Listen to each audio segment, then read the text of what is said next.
To create a playbook after you've made some plays, simply go to the Playbook tab and click the New Playbook button. For now, we'll say example of playbook. Then first chapter name, we'll call it horns.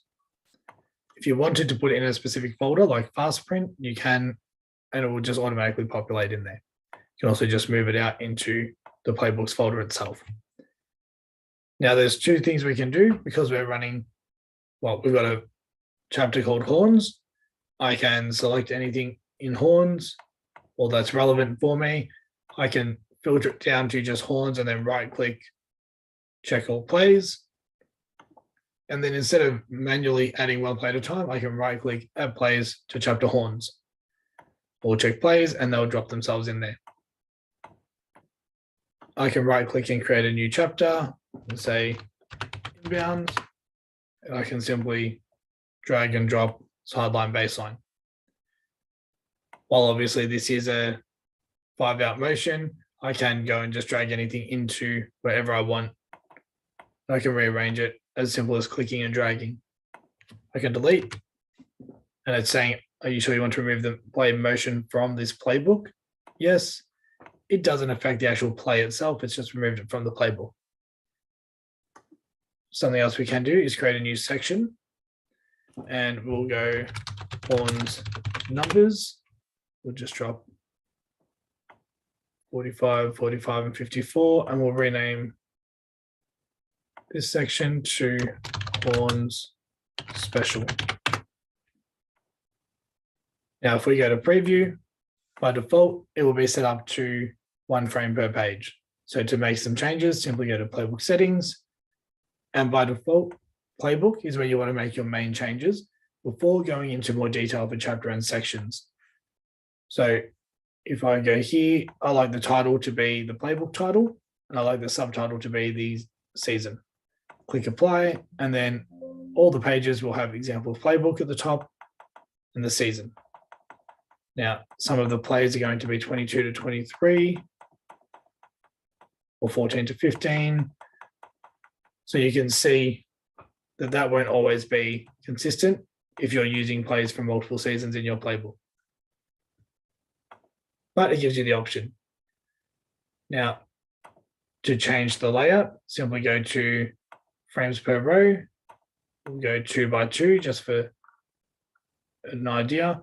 The play labels, I like the play name to obviously be the first one, but instead of the series being the subtitle, I like to make it the frame label. Click apply, and now you'll see that it's horns double away, frame 1, frame 2, frame 3, and then it goes to horns double through, frame 1, if we go to the next page, frame 2, frame 3. So there's a couple of things we can do. If I scroll to the bottom here, we can avoid plays running over a page break. Now, if we click apply, it'll still remain 2 by 2, but it will stop anything being run over 2. So where horns double through frame 1 was here, it's starting on a new page to avoid it running over. Now, if this was 5 frames, frame 4 will be there, and then frame 5 will be here because there's nothing we can do about that. If it's more frames than there are frames available for the page, it has to run over a page break. That will always be the overriding factor. You can set up print blank diagrams in an empty space. So if you want to have an option to manually draw over it or have some alternatives for players to think about, you can do that. And another option I like to use is to start each play on a new line. Now, because of how many frames there are and how little spaces there are with 2 by 2, we'll change it to 3 by 3 just to show you how that looks. So now on page 1, we have our section of horns special, horns double away, horns double through, horns Iverson pick and roll, and they're all 3 frames, so that works perfectly. We're still in the chapter horns, but we're now in section horns numbers. So now you'll see we have horns 45, and horns 54. Now, what I'd like to do here is try to explain why this looks a bit odd and how we can change that easily. But I will just quickly jump over for the inbounds chapter 2 and 3 with a whole empty space here. So now this looks perfect to me. personally, I prefer this setup. There's 3 plays, 3 frames per play, so that just displays nicely, in my opinion. Now, if I go into chapter and make any changes to horns, it's going to change this page and this page. If I go into inbounds, it will only change this page here, where inbounds is the chapter that we're referring to. Now, another option I have is to go to section and go to horns numbers. Now, with horns numbers, it's only going to affect page 2. And now I might go 2 frames per row, but still leaving it as 3 frames. Hit apply. Now, to me, it's just a bit, bit larger, but it's maximizing the page without being too busy. But if I go to page 1, where it's horn special, it's still 3 by 3. If I go to the last page, it's still 3 by 3. Now, if I go to chapter, inbounds, I can go leave it as 3 frames per row because base 1 has 3 frames, but I might go 2 rows per page. And that just gives it a bit more space to separate sideline, baseline. Now, entirely up to you. You might have that on a new page. You might have different options and you might have different preferences.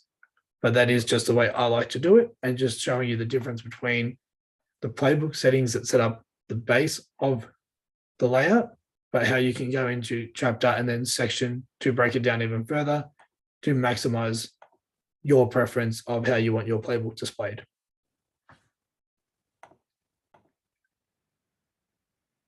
Now, once you're happy with this, there are a couple of things. Now, I should have mentioned, because I do a lot of this, all these things here, you can include the core background, and that's just a visual thing. Ideally, I don't like having that, especially if I'm printing it, but entirely up to you. You can have a table of contents, which will obviously go to page 1, and it will only show you the chapters that you've set up. Now, what I'm showing you here are a lot of options that you might not see the first time you use FastDraw. So if you go to File, Program Settings, the Printing tab, and then click View Print Settings in Advanced Mode, that will allow you to see all those options there. Otherwise, you'll see, if I turn that off, Playbook settings, you'll see a lot less options and you can't break it down by chapter and section. So because I use this a lot, it's something that I like to have a bit of control over. That is something that I do like to change. But because I've already set that up, it won't change what we have set up. Once it's created and you're happy with what you see, so I will just quickly go back and turn that back on. Once you're happy with what you see, you can quickly print, and it will take you to your normal print dialog. You can also print a PDF and it will show you, sorry, it's come up on my other screen again, but it will take you to the general save and it will save as a PDF. So example of playbook, I can save that wherever I please. Hopefully this helps you get set up using FastDraw and some of the playbook options. If you have any questions, feel free to reach out to support@fastmodelsports.com and one of our staff members will be happy to help. Thank you.